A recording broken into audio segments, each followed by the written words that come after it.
Good evening, fellow heretics. Welcome to tonight's show. I'm your host, Captain Dadpool. And I'm Natty Nat. And you are watching Nerds and Heresy.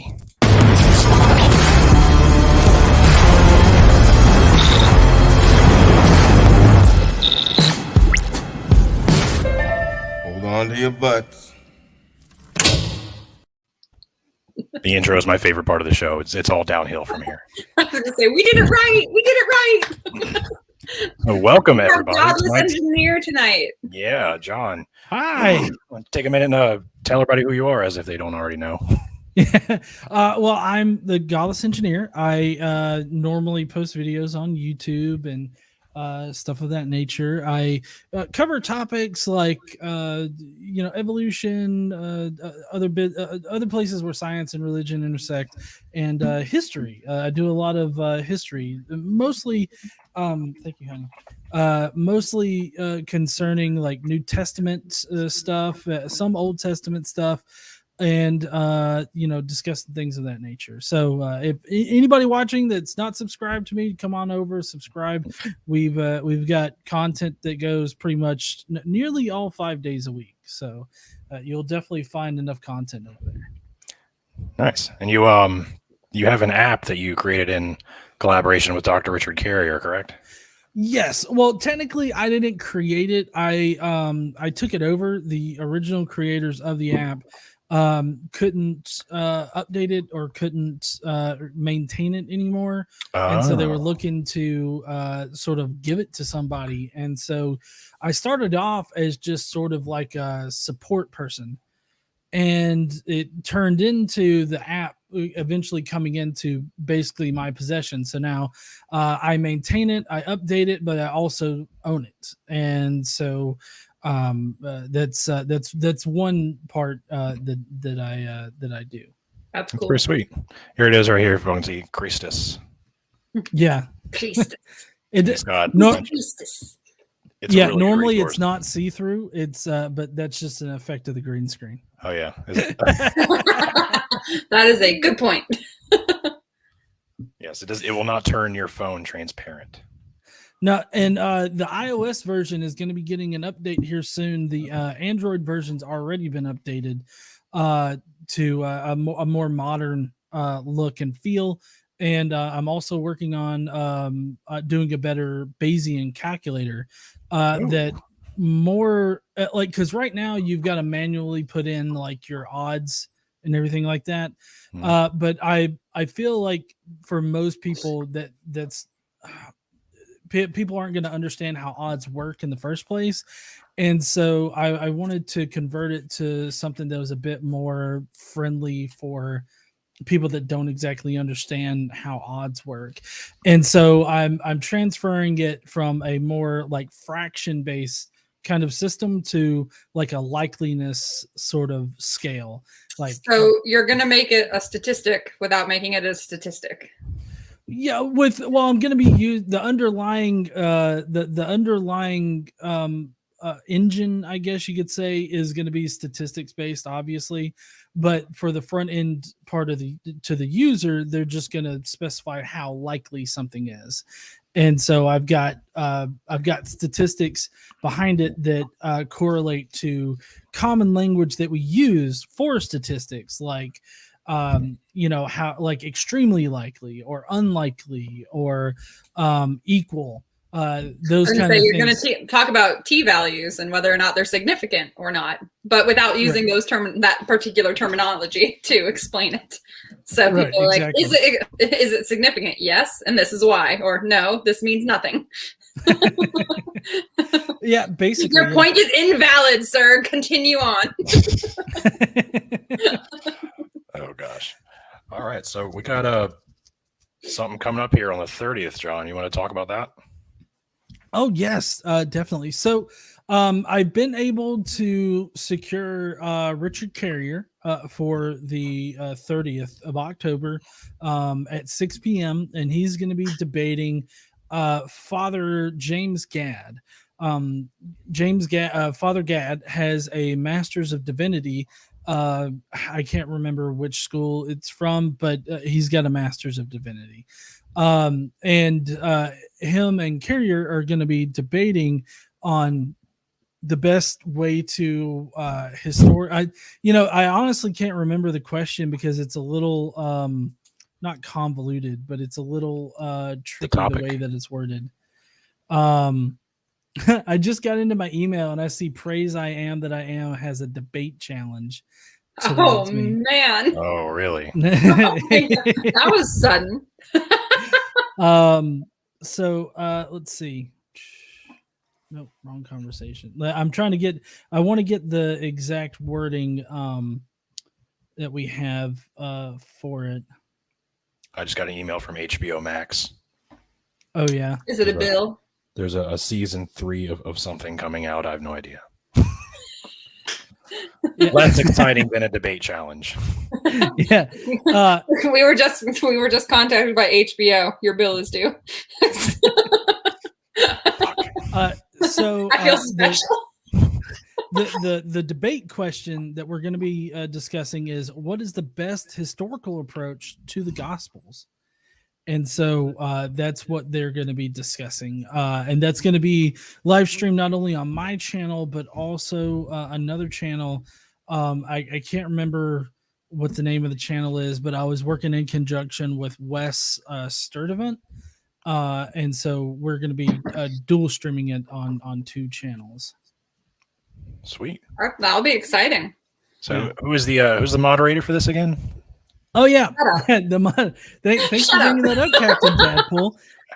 So the moderator that we're gonna have is Captain Tadpole. We worked it out or yesterday, and solidified that today. So thank you so much for being the moderator for that. Well, thank you for the opportunity. I'm very excited.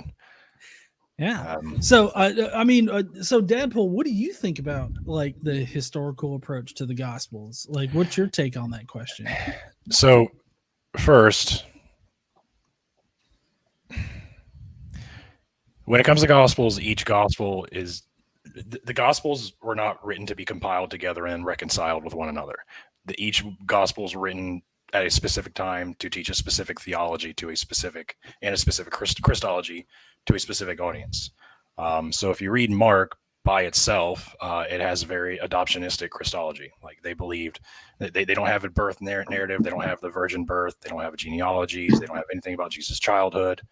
And it starts at his baptism because they believed that Jesus was a regular man who was anointed by God at his baptism to be his son.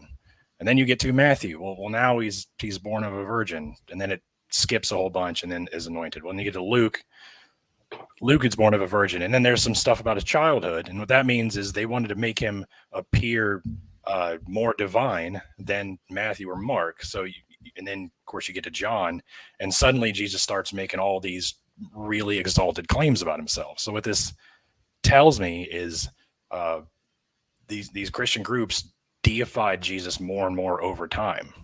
Like first they thought, like he was resurrected, and then like, oh no, he became God at his resurrection is probably the earliest belief. And that's in a pre-Pauline poem in Philippians 2. And then, okay. Hold on. I have a child who is supposed to be in bed. So the original thought was Jesus was ascended to be with God, which is a common belief at the time, especially in the Hellenistic period and the Roman Empire. So then, like, well, no, maybe he was God before that. Resurrection. Maybe he was God before that. Baptism. Sorry. Maybe he was God before that. Birth. Okay. Maybe he was God before that. John. He existed with God at the beginning of time. So this is the timeline you see when you read it this way. So it is very difficult to reconcile the 4 different accounts because they teach very different Christologies. Mm-hmm. So that's one of the first places I would start. Okay, so like I know Father Gad really wanted to focus on the Gospel of Matthew. And I think that he's probably going to be focusing on like a historical approach to the Gospels with a focus on, his take on Matthew. So what do you think about the Gospel of Matthew specifically? Yeah, Matthew's kind of in that middle ground where Jesus is born of a virgin, but still doesn't really do anything until he's anointed. I've heard, or baptized. I've been reading recently about how anti-Semitic Matthew's gospel is. I think Luke is worse. Some people think John is worse. Some people think Matthew is worse, though. I think Luke's worse. But there's certainly themes of that in there.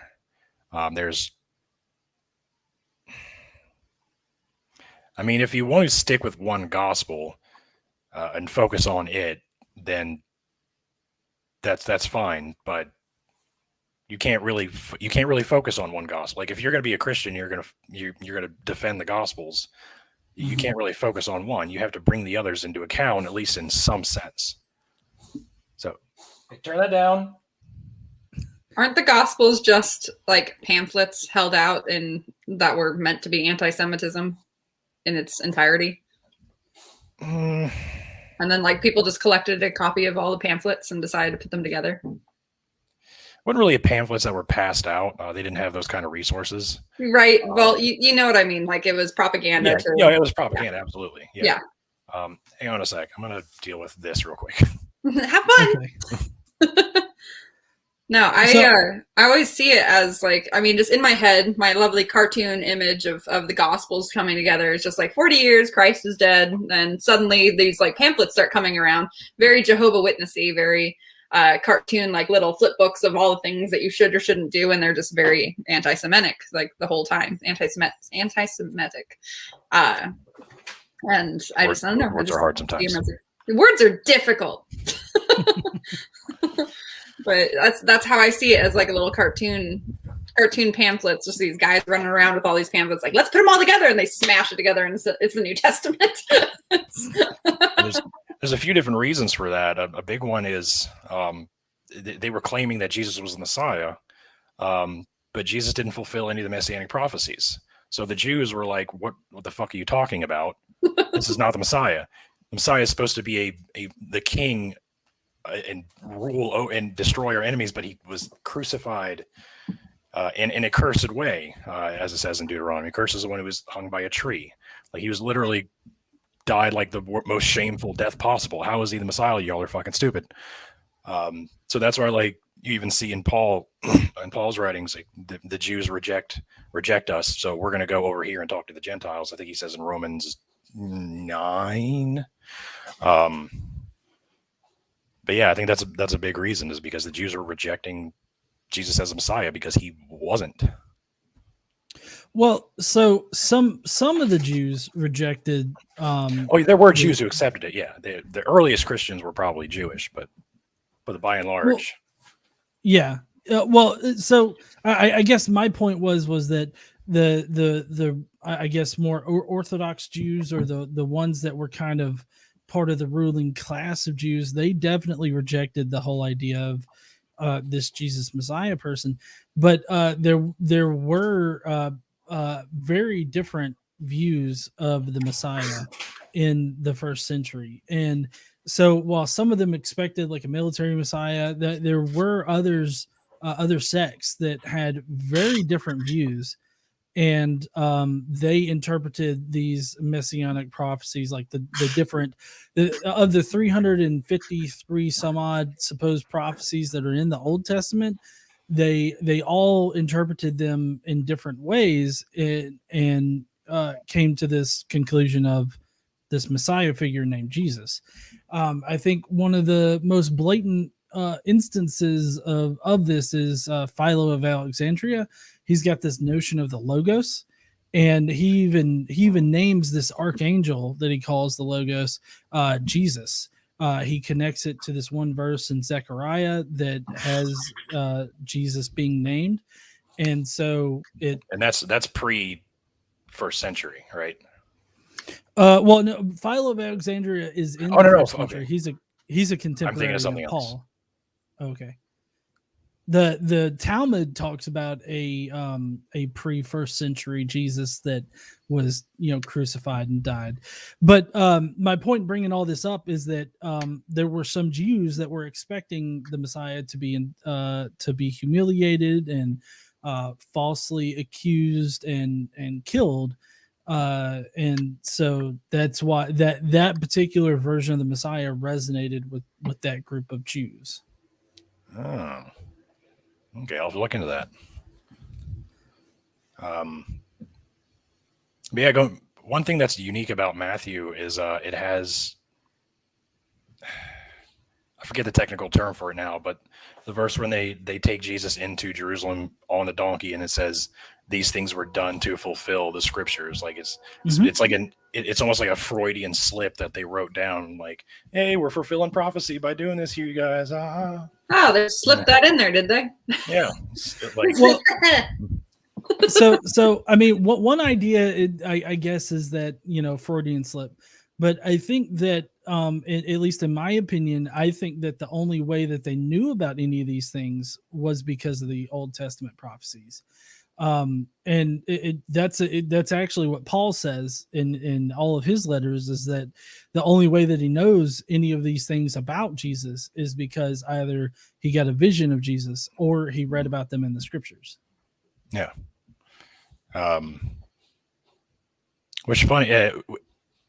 He has different stories. Like he talks about visions and scriptures a lot. In Galatians chapter 1, he just says vision. Like Galatians chapter 1 is 2 and 2 is weird because the church in the Galatian church, it seems like somebody, like Paul left, and it seems like somebody came there and started preaching and teaching them a bunch of different shit, and then he got there and he was like, why the fuck are y'all listening to anybody other than me?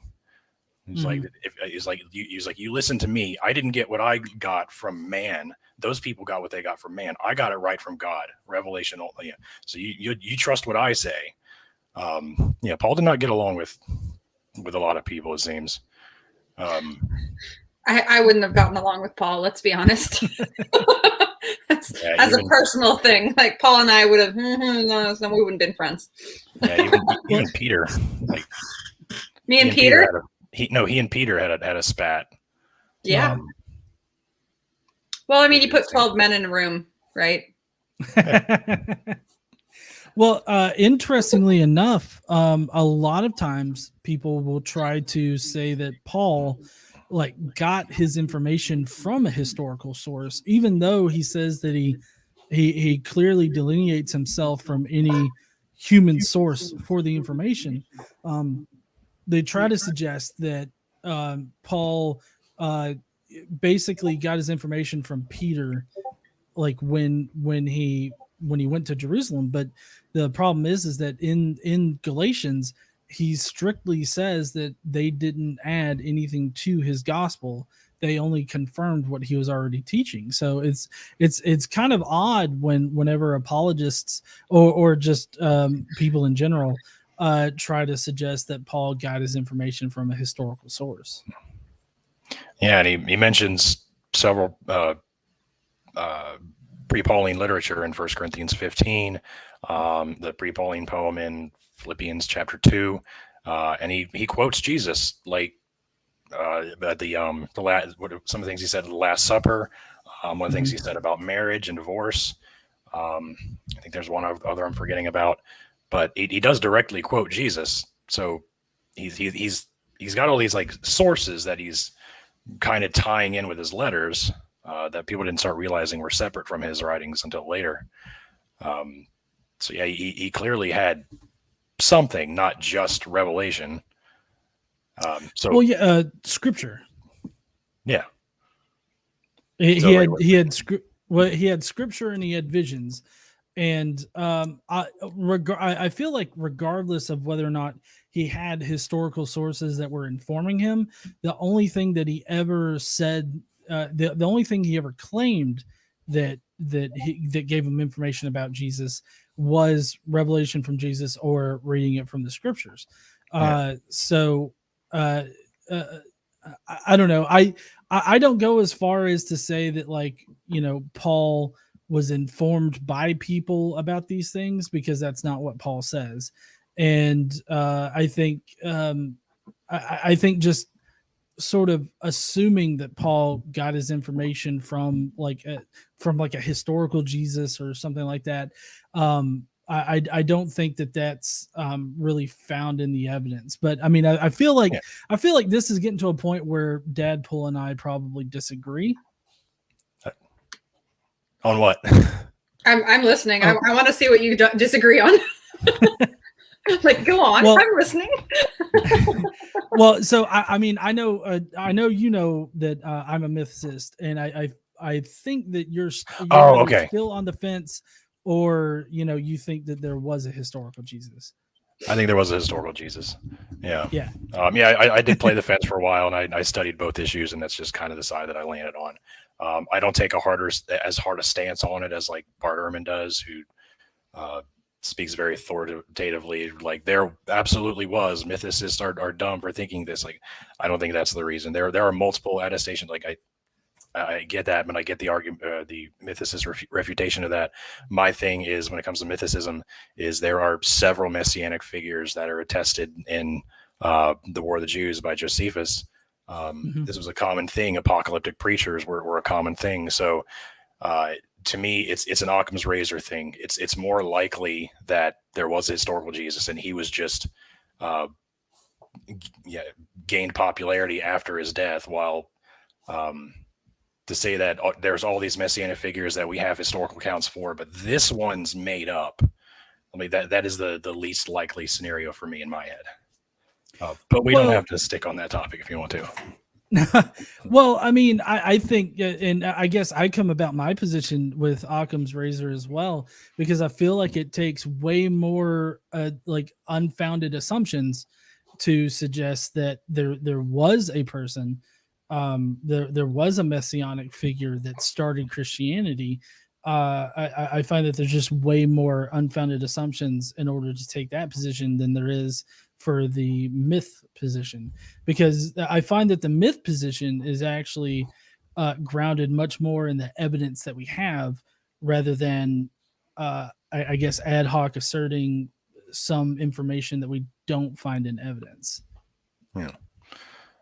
I still think it's a big fish story. I'm just saying. So I don't say it's a solid myth. I think a few people saw a few different guys that they looked somewhat similar, or turned out to be similar in some way or another, and they're like, oh yeah, that's the guy. And then suddenly the stories just compound and compound and compound until there's this legend, like fucking Paul Bunyan and Robin Hood just sitting out there. And that's my belief system. Like, that's what I think happened. And that's, I mean, just based off of the different source. Everyone's always like, oh, there's different sources. And yeah, but each one has a different story too. So it's like, this could be a different guy. It can't all be the same. I have to agree that at one point I was in that same position. But what kind of flipped me over to the more mythicist side is the fact that all of the stories that are contained within the Gospels are actually traced back to the Old Testament. Like, all the miracles Jesus did, those are reflective of miracles that prophets did in the Old Testament. That's a fair point. A lot of the things that Jesus does in the Gospels are due to these quote unquote prophecies that are contained in the Old Testament. Now, regardless of whether or not those particular things were meant to be messianic prophecies, it's quite clear that later on these Jews and Jewish Christians interpreted these things as being messianic prophecies. And so I think that builds a pretty solid foundation for the idea that the Gospels don't record anything historical about Jesus. And I mean, it's a really simplified version of my position on it, but I feel like if you can trace all of that information back to something that was already written and already in the Jewish community, like this understanding of of what the Messiah is gonna do, then I feel like it's kind of like book 7 of Harry Potter and how the book 1 or 2 predicts book 7 kind of thing. Yeah, I guess just go back to the beginning to rewrite the ending. Yeah, I pretty much agree with all of that. But our earliest sources for Jesus are Paul, who again writes about 20 years after Jesus' death, and he cites several pre-Pauline literature that could go to even earlier, or obviously went to earlier, but could be much earlier. We don't know. And he cites like 3 or 4 of these in addition to himself. But he doesn't ever talk about the life of Jesus. He only quotes him like twice. Doesn't give any details about the miracles he performed. Nothing about his life. His parents he doesn't mention.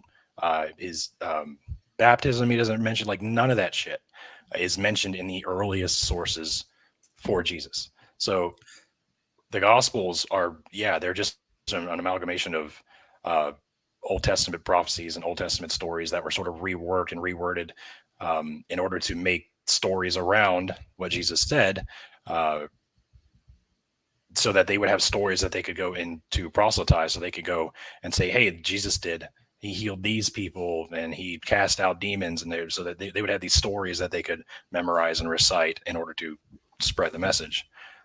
So yeah, all of those like myths, including a lot of the sayings of Jesus, especially in John, when you read the Synoptic Gospels, there's a clear distinction between quotes of Jesus and the narrator. Then John comes around, and the distinction's not there. It reads all the same. So the author of John is literally making up things that Jesus said, and it's like when you read it that way, it's very clear. So I was reading on the Jesus Seminar, who said that only one scripture from the book of John could possibly be traced back to the historical Jesus, and that was the verse about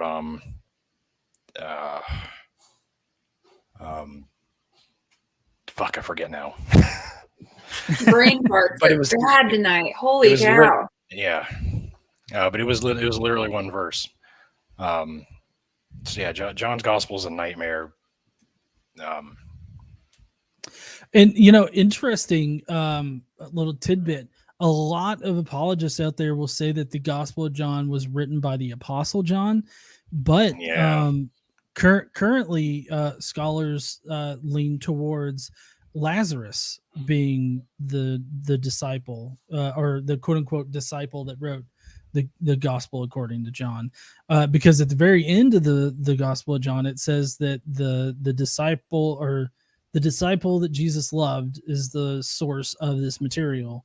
And the only one that's indicated as being that is Lazarus, which is kind of funny because the Lazarus in John was a completely fictional thing that was made up by whoever wrote John in order to refute Luke's version of Lazarus, which is a completely different version of Lazarus. Yeah, one of them's which one is it? Luke's is a parable, and then John comes around and makes it a real person. Mm-hmm. Yeah, and like it, and he even the author of John even reverses like the message that the parable sent, because like the message of that parable is that not even like even if I were to raise somebody from the dead, that wouldn't convert anybody to believing in me as the Son of God. And in John's gospel, that's the primary thing, or the primary reason why he resurrects Lazarus, is to convert people to Christianity, basically. Yeah, not because he loves the guy. Just throwing it out there. Not because we care about the person dying. That's not it. Right. John makes some other corrections as well. Clear, crystal clear out there. Just bing. Yeah, John makes some other corrections as well. And when Jesus is buried, in the other gospels, the women go to attend the tomb and they bring spices. The spices are to presumably dull the smell of the decaying body, because they stink. Yeah, but the thing is that wasn't a thing. You never went back and did it like day after day after day. You did it initially at the ceremony. So in John, he invents Nicodemus. This character is not mentioned anywhere else. Out of nowhere, there's this Nicodemus character who helps embalm him and put the spices in for his burial. He also takes Joseph of Arimathea and he removes the grave or the tomb. Well, the tomb is there, but it doesn't belong to Joseph of Arimathea. It says Joseph of Arimathea asked Pontius Pilate for the body of Jesus, and then they take it to this random tomb that's like in the middle of a field or that was abandoned or something like that. And in the other Gospels, Joseph of Arimathea was rich, and he bought this tomb for himself. So John comes along and changes that story entirely too. Yeah.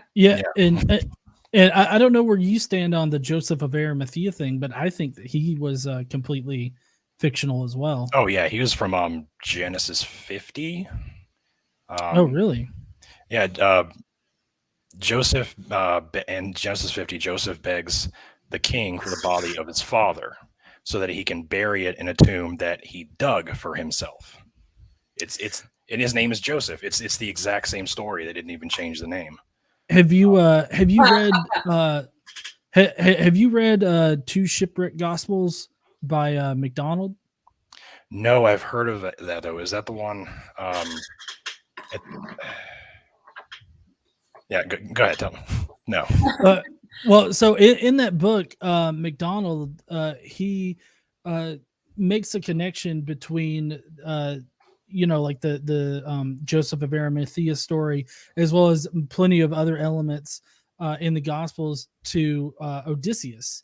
And yeah, that's what I was thinking. Yeah, there's all these in Acts, especially in the other writings of Paul. There's all these shipwreck stories, and there's not that much water. Why are they getting shipwrecked all the time? They're so yeah. The idea is they got a lot of that from. Shipwrecks happen in the Mediterranean. Come on. It not that often though. Like it's there. You know what? There are so many. Odysseus like Paul, goes missing. How many like, shipwrecks how many are Paul in? Like Paul's always. This one guy has a bunch of wrecks and a bunch of missing moments. He's a really bad boat. It's a really shitty boat. Really bad crew. Those gosh darn sirens done fucked him up. Kind of. Y'all said you were pirates. The fuck is this shit? What is this shit? Not stealing more than pennies. But yeah, in that book, MacDonald he shows how Joseph of Arimathea and that entire situation is kind of modeled around a similar situation that happens in I can't remember if it was the Odyssey or the Iliad, but it's a pretty good model in those books for them to be copied. And so the key though to understanding how you can make that connection is the fact that the Gospels were all written in Greek. And in order to be educated enough to write in Greek at the time, you had to go to pagan schools where they would teach you how to take these old stories like the Odyssey and the Iliad and use the same structure and create a new story. And so that this was commonly taught throughout the pagan schools, and you'd have to go to a pagan school in order to learn how to write in Greek. And so it kind of creates this situation where the gospel writers being in these pagan schools or have been through these pagan schools, learning how to write stories by modeling them after things like the Iliad and the Odyssey. What is that? Digital honorarium. See, I'm not even smart enough to tell if that's a real sentence or he's just stringing a bunch of words together on purpose. Like, that could be a real sentence. I think it was intentional. I have no way of knowing. The metaphysical primary of necessary contingency of the instantiation of all being providing for possible impossibilities. Shameful. Shame. It's a shame. Tisk. I love Dr. Josh so much. Hi, Josh. He's the greatest human among us. I don't know. This doesn't sound like Megan. This sounds like Dr. Josh. That sounds like Josh. Yeah. Yeah. But yeah, and they also drew inspiration from other pagan myths. Who was it? I think Caesar's mother was visited by a god whose name escapes me. It's like an obscure name, and tells her that she's going to have a child. I can't remember if it says a virgin or not. And then she gives birth in a field, and when she gives birth, lightning strikes, and that's how everybody finds her in the baby, kind of like the wise men see the North Star, and so that's how they find. Like, so you can see like clear parallels. Oh shit, what a miss. He's not being Dr. Josh, he's being Kent. Kent Hovind has entered the chat. Hey, listen, Kent, don't make me body slam you.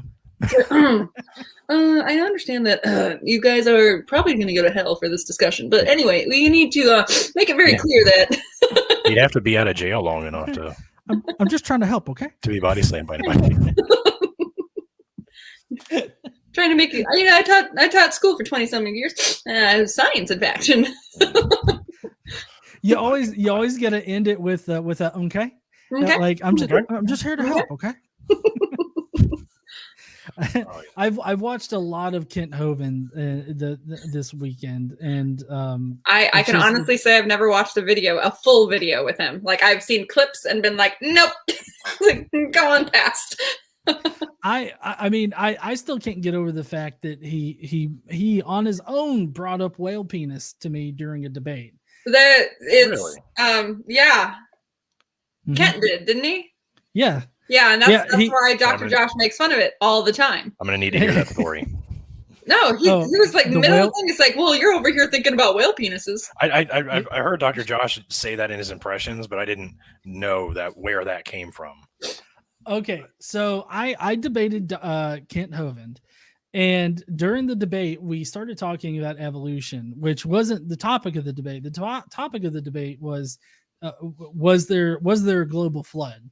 Like how likely was that? And Kent being really focused on evolution and everything like that, he went off on a tangent about evolution. So I brought up whale evolution as being a really good example of going on land and coming back off. Right, this morphological change in kind, as he's always talking about.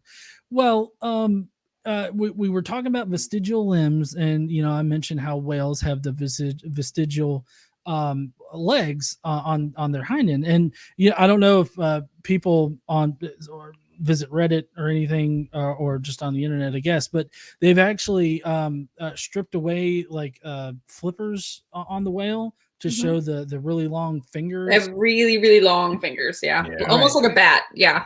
Yeah. And so there's that. But during the debate, started talking about vestigial limbs and everything like that. And and Kent was trying to make the point that just because you think that they've lost their purpose, that doesn't mean they've actually lost their purpose. So they're not actually vestigial limbs. And his example was, don't you know? And I'm paraphrasing this. Don't you know that whales have a 15-foot penis, and they have to use their pelvis in order to guide it underwater when they're procreating? And I'm sitting there. I'm like, wait a second, Kent. I'm sorry, you cut out. What was that again? Can you repeat yourself? Yeah. I tried to get him to repeat himself and say penis again, and it didn't work. He's like, you heard me. Are you a pervert or something?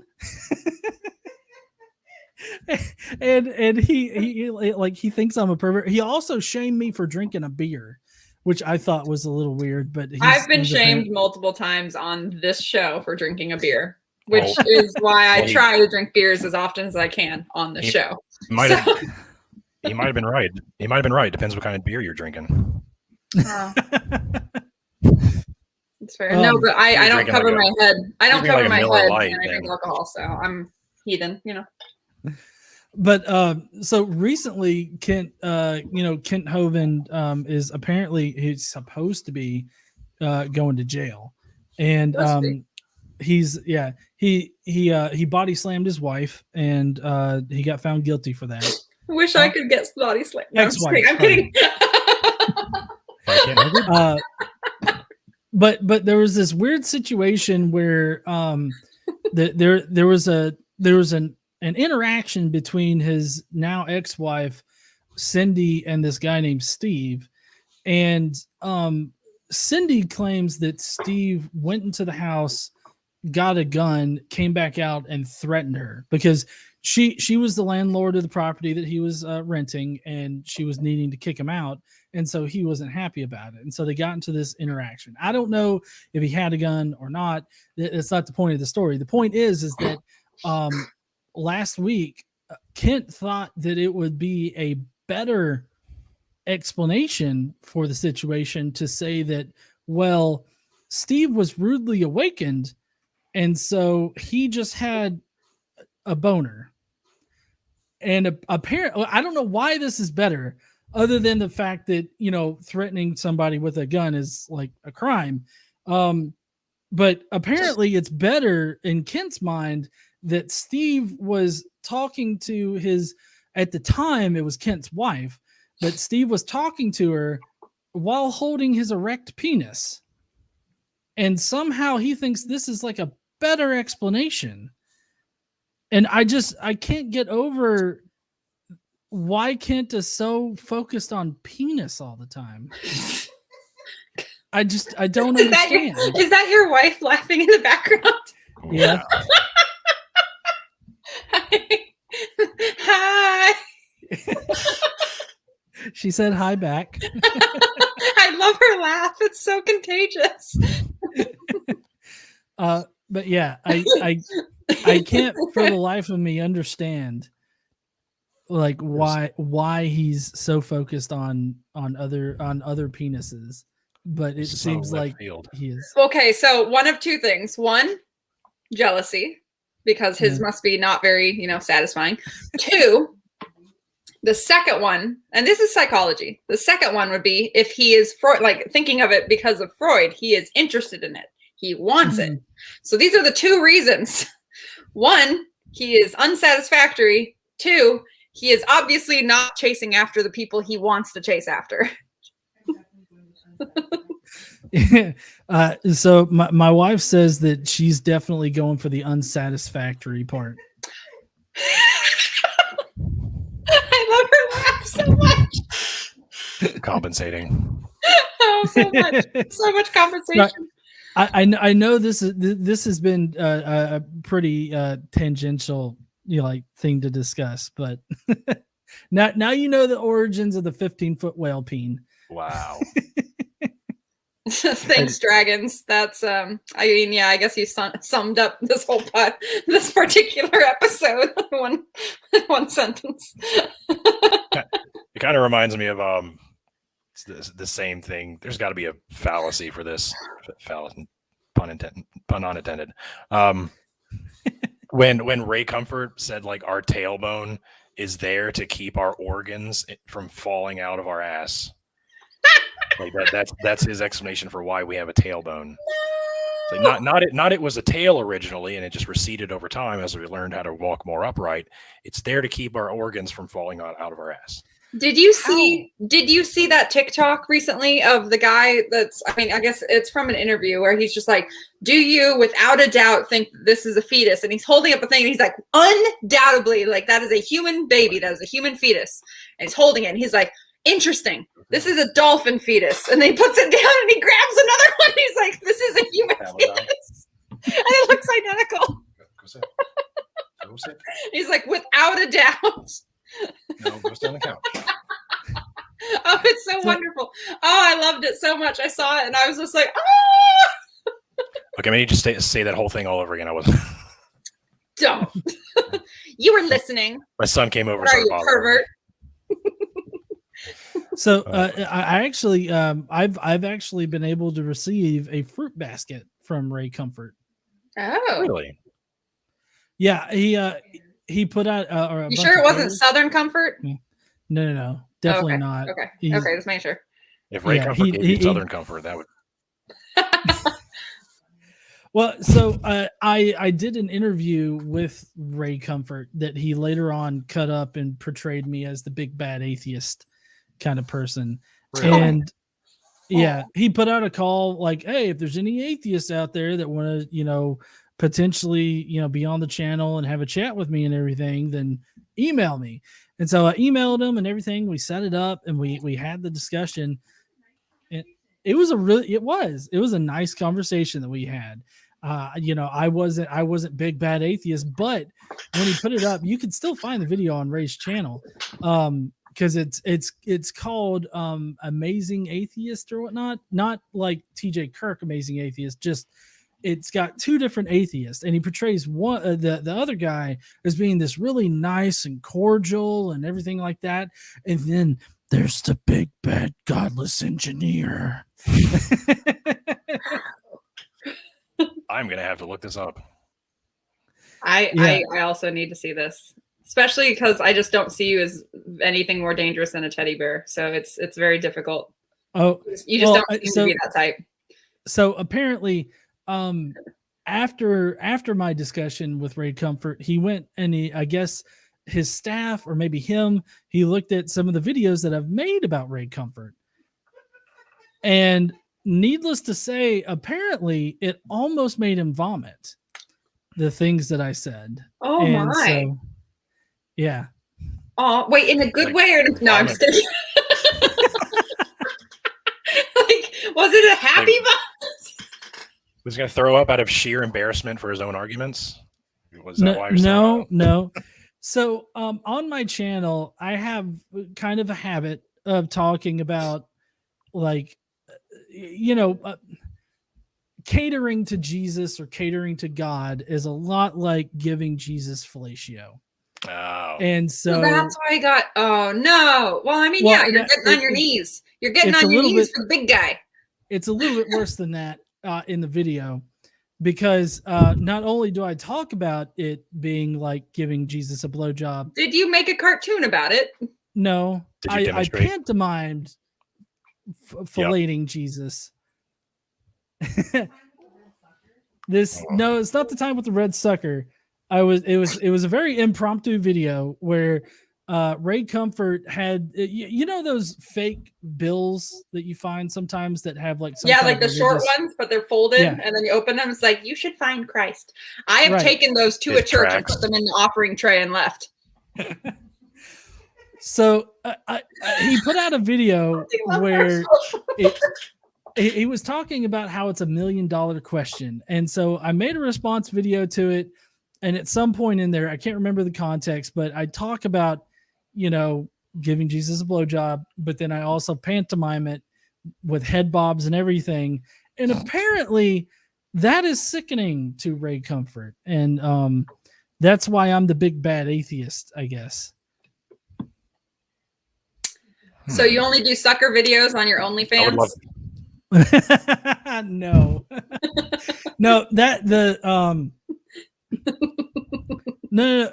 the video where I actually have like those bachelorette party suckers that are like little penises. Yes. I got one of those on the live stream and like, huh? You can get like a bunch. Well, I think we got like 2 or 3 of them. Yeah, but I did not put multiple in my mouth at one time. I just had one because I had a comment where the person was like, how does that Satan dick taste? And I'm like cherry. Tastes like hot cinnamon. Wow. Yeah. So, sorry, just throwing this out there. It's like, I've dealt with people putting lottery tickets in. Back when I worked at a bar, I had people tip me in lottery tickets, which is, I feel worse than throwing it in the offering. Yeah. Because if God loved you, he would have helped you get that $1 million. I don't get a fruit basket from Ray, but I had his autograph as well as Kirk Cameron's in the back of my Bible because when I was a Christian, I went and did a seminar. Because he was a fan. Yep. I started learning soon after that. Yeah, have you guys seen Kirk Cameron's Christmas movie? I'm sorry, his what? Oh God, no. That's what? Yeah. Is it as cringy as it sounds? Oh, definitely. It's called Saving Christmas. It's a Kirk Cameron movie. It's like probably one of the worst rated movies on Rotten Tomatoes. Wait. It got like published? It wasn't Yeah. He tries to make a Christian argument that Santa Claus is like an integral part of Christianity, and that like Santa, I don't know, knew Jesus or something like that. I'm not sure. Like it's a very weird movie. It's horrible, and I only suggest it if you're drunk. I don't think I would even suggest it then. It's apparently on Prime for free. I don't suggest it ever. Did you guys know that there was this thing called like Christian Flicks instead of Netflix that you can get? Yeah. Yes. Okay. Yep. Didn't know if you guys knew about that. I remember when I was teaching those lovely little girls, and I was teaching them on the farm, that they had this Christian Flicks, whatever it is, and we watched their version of Beauty and the Beast Christian Flicks, and it was all about how this very abusive boss is actually, a nice guy, and that she should stay with him, despite the fact that he like chucks her desk out a window and like does a lot of really violent behavior. So, encouraging women to stay with, abusive men. Fun stuff. I never encourage anyone to watch Christian movies ever. It's a bad idea. So Pure Flix is the Pure Flix, that's it. Yeah, Pure Flix. They have a wide range of movies, and it's like, and they're literally trying to be like the Christian version of like Netflix or something, because they actually have like a Christian version of John Wick. I saw that. Oh my god. Are all the Hallmark movies in there? I'm sure they are. I'm sure. I haven't actually taken a look at it. The ones that they're both best known for are the God's Not Dead series. But they also have others that are part of that entire family of things. Yeah, I was traumatized from one movie. Didn't even see the whole thing. Just saw the part where, like the beast appears.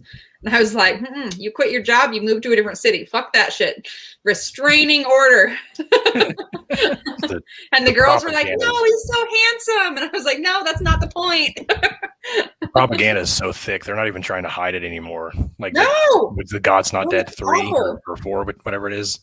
Like the most white nationalist shit. Like that's what that movie totally is. It's if white nationalism was if white privilege and white nationalism was a movie. There it is. It looks horrible, and I'm sure that we're gonna watch it. God's Not Dead 4. We should have a watch party and just roast the shit out of it the whole time.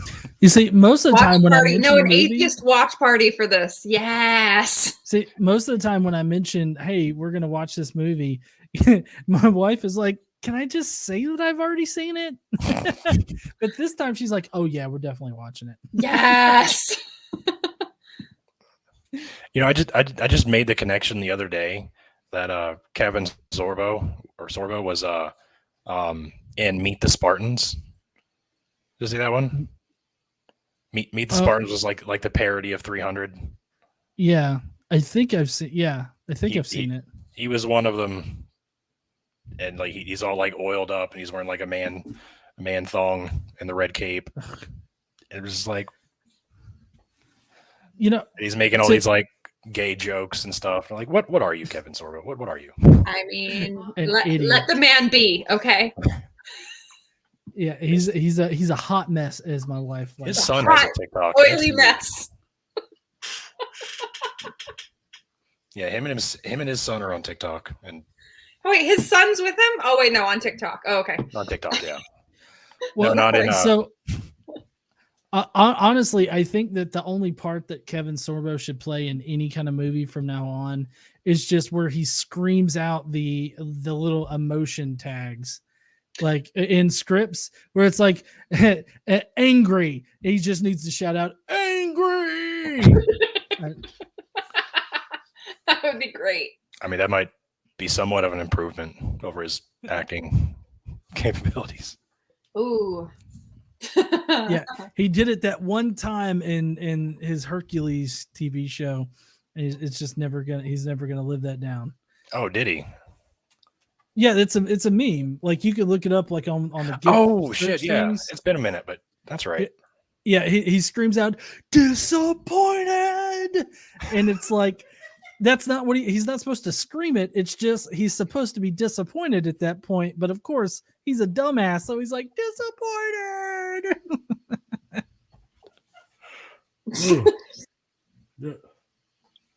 Where were we going with this? I don't even know. No one's driving. No one's driving shooting the shit. No one is driving the ship. Please help. Oh, I like Dragon's new plot. The plot twist. God's not dead meets Fast and Furious. Paul Walker gets resurrected and becomes a Christian president to save the world from an atheist Satanist.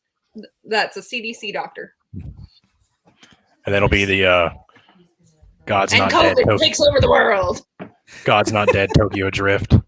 A Christian goes on a missionary journey, and he infiltrates the underground car racing scene and converts everybody to Jesus. Absolutely. I'm only here to race for Jesus, and then like everybody laughs at him. Like that's how it would Satan happen. is my friend. How is it I won? I let Jesus take the wheel. Yeah, no, I could totally see it. Them mimicking like Star Wars, like right at the end, and it's like his wise old driving school instructors, like use the Christ, use your prayers, use your prayers. No, but then at the very end, the guy like dissipates into stardust, and it's like, oh, that was God the whole time. Oh, and the final car that he has to race and beat is like got like a little Satan like face on the front of it, and it and it shoots out red flames from the back. It's like black and red. like my setup. You get the joke? No.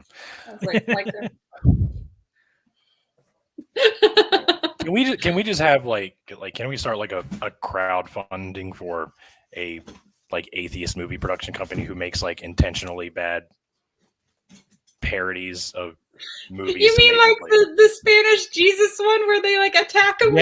Yes, like that. I want that. I will direct that shit if I can get you guys to be in it. I will direct it, and I will get my filming buddies to come out and film it. That's a thing. Hey, as long as my Brocephus counterpart can have a part too, I'll do it. Dude, it's all voluntary, man. If they're down for it. Greater Candle. This wasn't supposed to be a debate. We were going to talk about the debate, but Christian movies is an even better topic.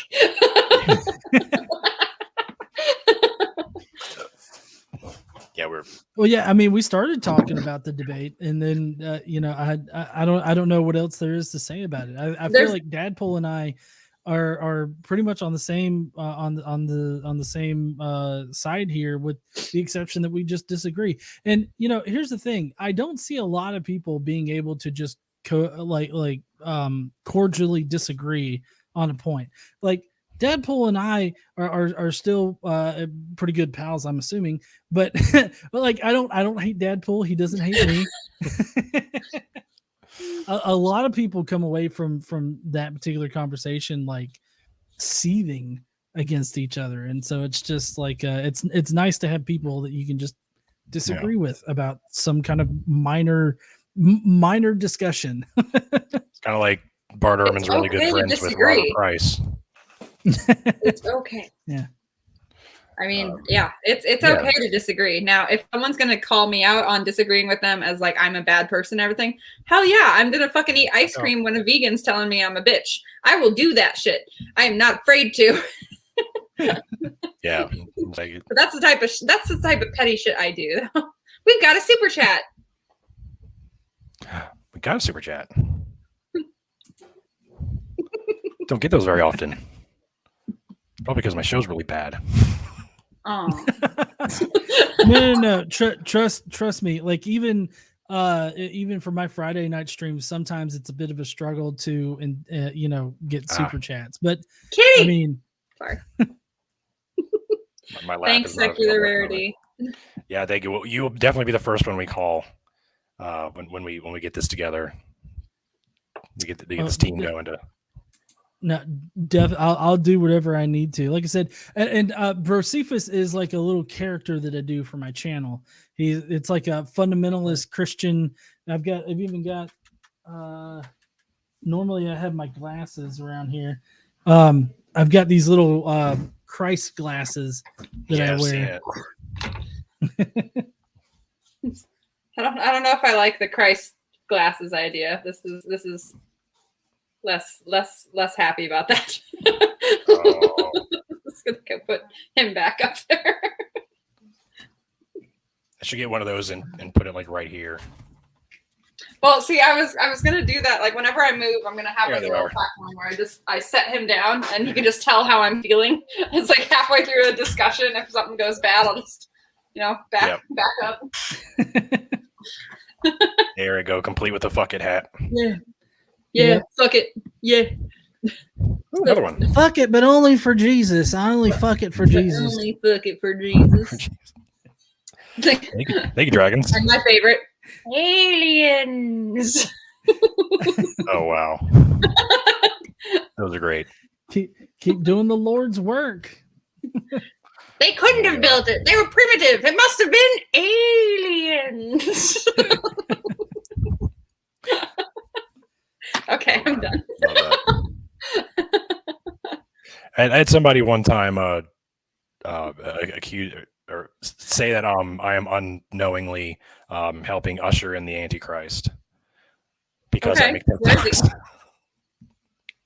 He's like, you don't know it, but the Lord is using you to fulfill His greater purpose in ushering in the last days. I was like, I mean, okay, isn't that good news for them? Yeah, like you're helping. I don't know why they want to. That makes sense why they're trying to crash our economy because they think, Deacon, will you stop?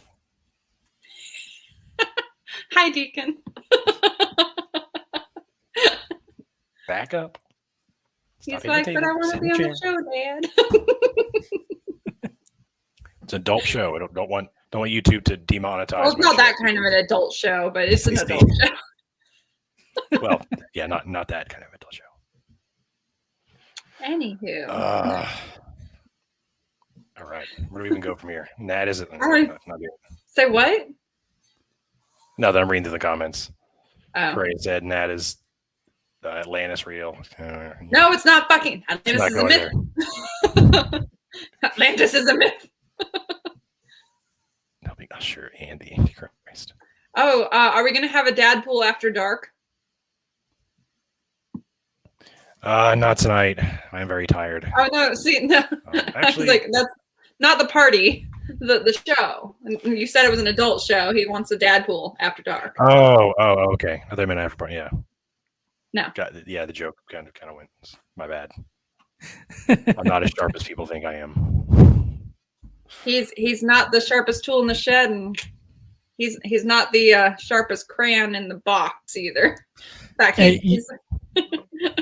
you asked the right person, and I'm not exactly the brightest in the bunch either.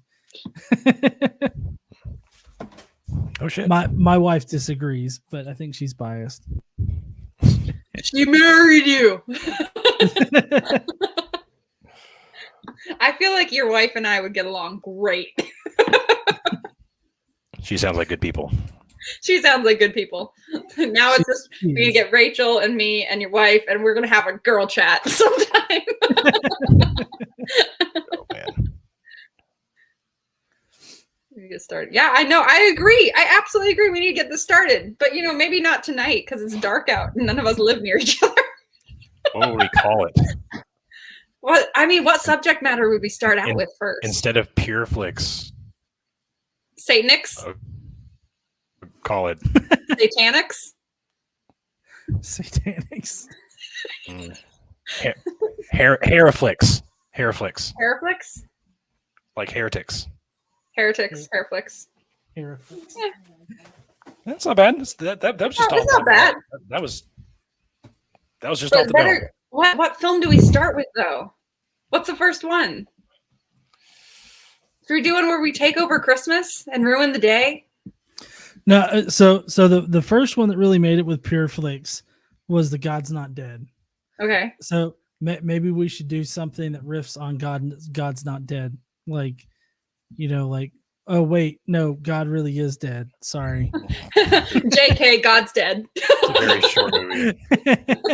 Like JK, LOL, God's dead. In our version of God's Not Dead, we replaced Kevin Sorbos with an atheist, like a real, not someone pretending to be an atheist. And then we're just going to let the movie play out. Yeah, but I think the movie would be like 5 minutes long because like the kid would go to class and the philosophy professor would be like, all right, turn in your books. Really don't care what you believe, but I'm going to teach you this shit.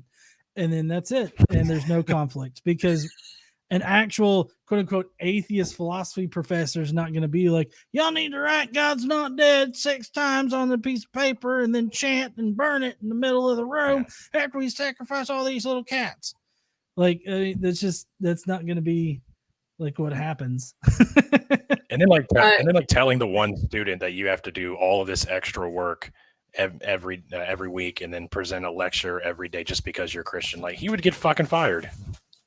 Oh my god! No, Secular Rarity has the best one. A teacher just walks to the front of class and teaches about evolution for an hour. That's it. That's the whole thing. Let them learn a thing or two. Go to but like all the atheists are sitting as the classmates and they have all the questions. Wait, I don't understand this. You could make it a horror flick. Okay, you can make it a horror flick. You could have like it'll be like a private Christian New Earth creation the school, and then this teacher walks in, just like looks at him deviously, and then a bunch of like straps like go over all the students so they can't leave.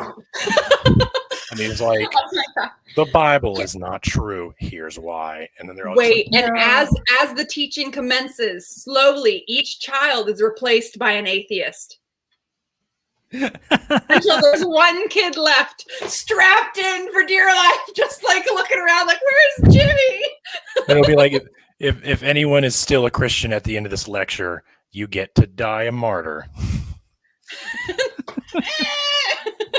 They'll have like some saw contraption like strapped to their head. They'll detect if they become an atheist or not. Oh my god, this is like Squid Game. This is even worse. Oh my god, it was a great idea. We've got some $1 million ideas here. Yeah, but I think the twist at the end needs to be the Christian just wakes up in his bed and he's like, "Oh man, I wanted to be a martyr," and it just ends. Dad, Mom, Dad, I had a nightmare. What was it about, Jimmy? I almost died for God. But you didn't die for him, did you, Jimmy? Did you? You're not loving him enough, Jimmy. Oh, we're so fucked up. We are. Haven't even been drinking. I don't need booze to make myself giggle this much. God's not dead. Electric Boogaloo. God's not dead. Electric Boogaloo. Where is it? Baby eating extra. Right. Yeah. No. We should definitely have that too. These zombie atheists loose in the street. Yeah. Oh yeah. No, we should just make a movie about how atheists are so bad. Like just all about it. Every stereotype, every single stereotype, and use it. I doubt that you guys have heard about this, but there's actually a movie. I want to say it's on Amazon. I don't think it's on Amazon Prime, but it's about like a future apocalypse where apparently communism has taken over the world and all the Christians are being hunted down and killed. Oh, and you mean the one that they keep quoting because they think they're going to go to jail for believing in Christianity? Yeah. Yeah. What's the name of that fucking movie? I forgot. Yeah. I can't remember. Or I don't think I ever knew. So what is Beanflix? What? What? Bean flicks? Is it just movies about Aunt beans? Jer. I don't know, bean flicks. I'll subscribe to that. We'll call it the Satanic Panic. It'll be narrated by Seth Andrews. Hell yes. with an appearance of Bill Nye. Neil deGrasse Tyson comes in. Well, actually. Oh, Aunt Jer, you made me say naughty things. That's not nice. That's not nice, Aunt Jer. Oh my gosh. Now I don't know what to say. Right. I'm flushing. I don't know. I'm done. Nope. What? Done. Kitty. Josh played Ken Hovind. Kitty licking herself. After dark. That's so wrong.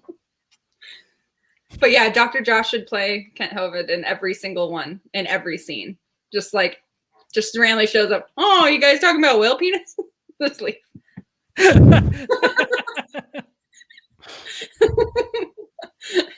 Or we can make one from the Ray Comfort's whole thing, the atheist nightmare, the banana.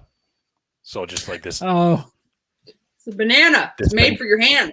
Like this Freddy Krueger-esque banana that is terrorizing atheists in their dreams, trying to convert them to Christianity. Yes. Oh, so many ideas. This is wrong. It's so wrong. I don't have a banana nearby. Wish I did. Damn it. Oh. It fits perfectly in your mouth. You're right, cat lady. Bananas do fit perfectly in your mouth. It's even curved towards your mouth, and it's the right diameter. It's curved. Just like how your esophagus is curved down, it's curved. It matches. What are you looking at there, Dylan? Oh, okay. I found it. Oh, that's right. I have to read his thesis as a dramatic interpretation. I did download it too. Hold on. Wait, I did download that shit. Ray Comforts? I had to. Where the fuck did I put it? All right, what you got for So wait, it so the movie I was thinking about is on Prime. So I don't know if anybody that has Amazon Prime can watch it for free, but it's called 2025: The World Enslaved by a Virus. Okay, here's the description. It's 2025. The world as we have known in 2020 does not exist anymore.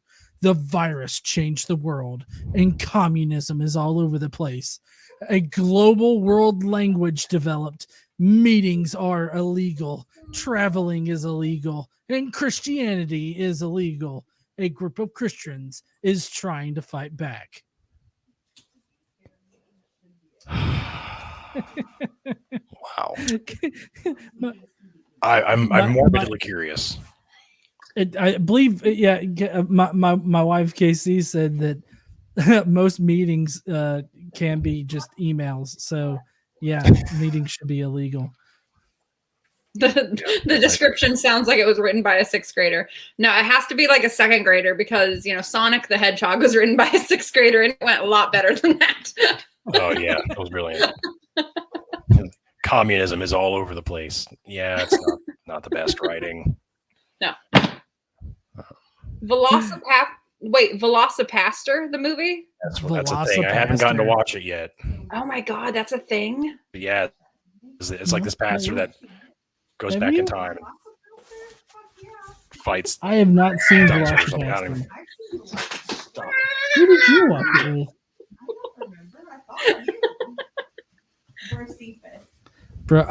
She watched it with Bro Cephas. That's who she watched it. Hey, what's up? What's up? Pasta's in the house. Hey. Oh my gosh. No. It's hilarious. Velocipaster. My God. Now I have to look this up. I'm just making a list now. Yeah, I believe that's a pastor that can also turn into a velociraptor. That's yeah. And why? Because he goes into the past and gets bitten by it, and apparently the virus takes him over. I have no idea, to be quite honest. I did have a discussion today about, well, sorry, this is kind of jumping subject, but kind of the same thing. Somebody mentioned, somebody from, I was talking to from the UK was like, I don't understand how like bears are so terrifying. And I was just like, well, don't you know your own history? And he was just like, yeah. Well, I know my history. And he went on to talk about how he used to have pits where they put like lions and tigers and bears in there, and the bears would always win. And I was like, yes. So here's the fun part about Americans is they still think they can fight bears and win because they've never experienced these lion pits. And I just like, this is the thing. Sorry, that was really random. It just Velocipaster just made me think of it. Just where your brain went. Yeah, just where my brain went. Anyway, ADHD, had fun. No idea what that's like. No. Ricky and the Gang has a nice ring to it. Yeah, it's not bad. Sounds a lot like was it Benny and the Jets? Benny. Josie and the Pussycats. I can't sing. What does he do when he turns into a dinosaur the size of a medium-sized dog that still doesn't have a clue how doors work? Well, I mean, he'll probably just preach about it and be a victim. Stupid. Cute snort. My cat just rolled off the desk while she was licking herself. Right. Well, sometimes it just feels that good, man. I need to stop. My mind is in the gutter tonight. Apparently. Anywho. All right. We don't have to keep going any longer. I think we're at I think we can wrap this point up. where our brains are all kind of fried. We are all very fried. The conversation started. I'm so sorry I'm not more interesting of a guest. No, it's not your fault. I think all of us are just kind of out of it today. It's just, today's the last day that Mercury is in retrograde, and maybe that's the reason why we're having some issues. Oh, fuck.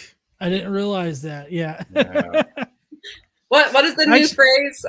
Mercury is in Gatorade, and the dog has and the pug has bones. Let's get this bread. I actually, for a video one time, I had to do extensive research on the whole Mercury retrograde thing, and it's so freaking crazy, like the whole idea behind it. But anyways, there's a lot of that's a topic that astrology. We should talk about astrology sometimes as it correlates to Christians, because they sometimes love discussing it, because obviously God made everything. Anyway, that's a topic I'd love to talk about at some point because it's interesting.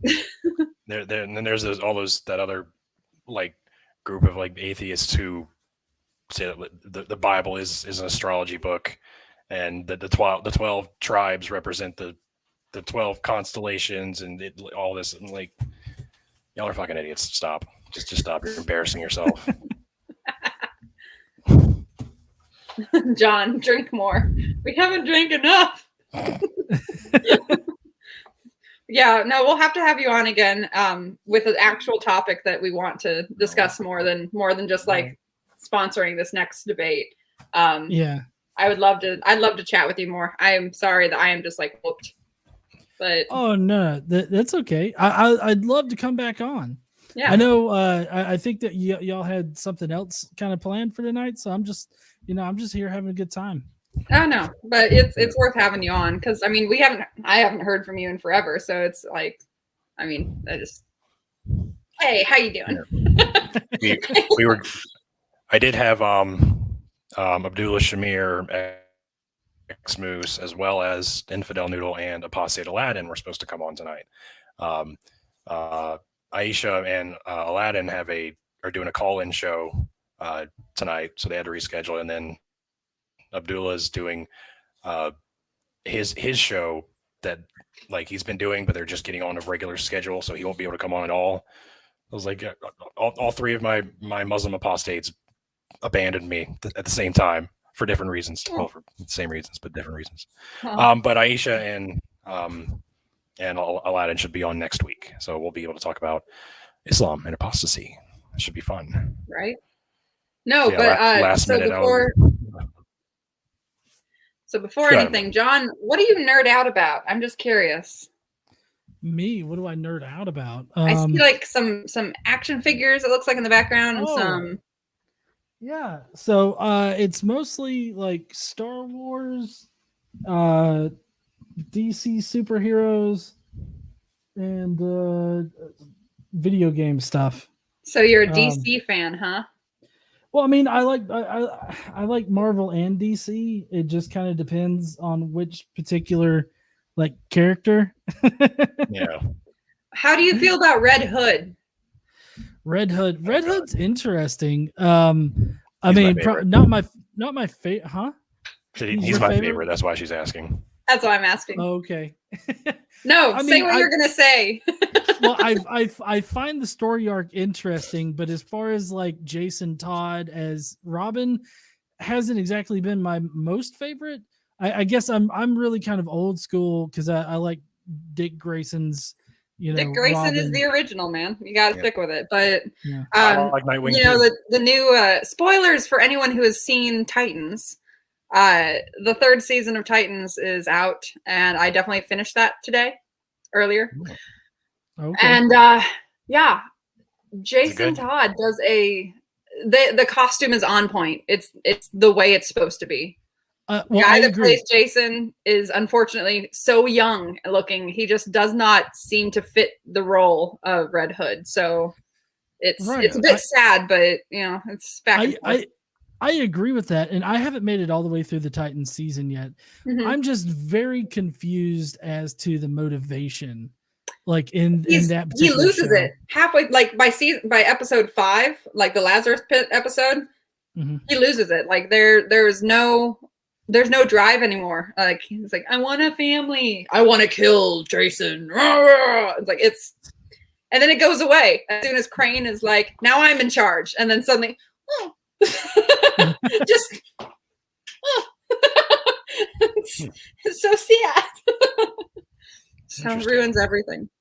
And then the guy that they have playing Crane just feels really young, considering how long ago his rivalry with Batman had to be. Anyway, I don't think they casted very well this season, and I'm kind of sad about it. But hello. I watched the trailer for Black Adam before the show. That looks like it's going to be good. I mean, there's not much to show in the trailer, but like it. I gotta admit, I don't know much about Black Adam character, but I'm very interested to like dive into all of the backstory and everything like that. Yeah, it'll be fun for sure. Have you seen Venom Let There Be Carnage yet? Anybody? Wait, has it come out? Is it out? Oh yeah. No, I haven't seen it yet. No spoilers. Have you seen it? No, I haven't seen it. I want to. Oh, okay. I was gonna say nobody say anything. I've not heard the greatest, but I'm still to be fair, after the first movie, I wasn't expecting a whole lot from this one. I love who they picked to play Carnage. Love it. It's really interesting seeing him as a villain.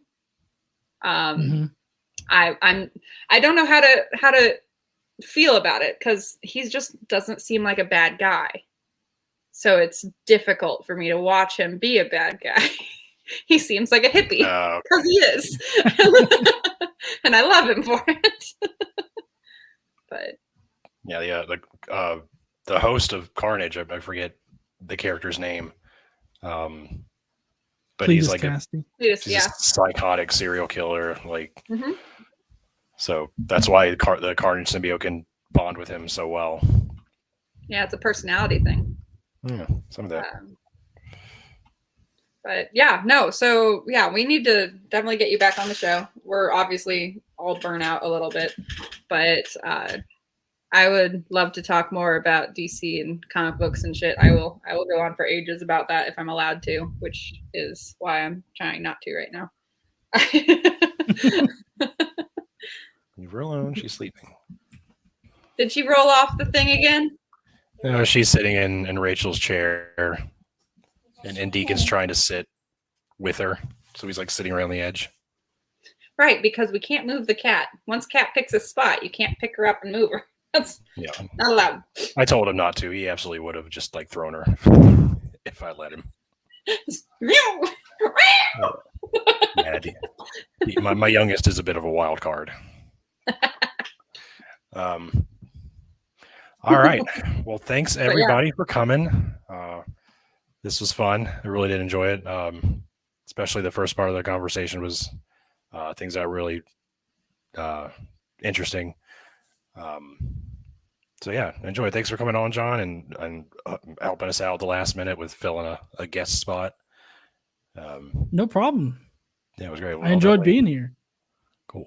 I appreciate it, man. I'll have to put you in my Rolodex for whenever I have a guest back out on me. Like, let's get John in here again.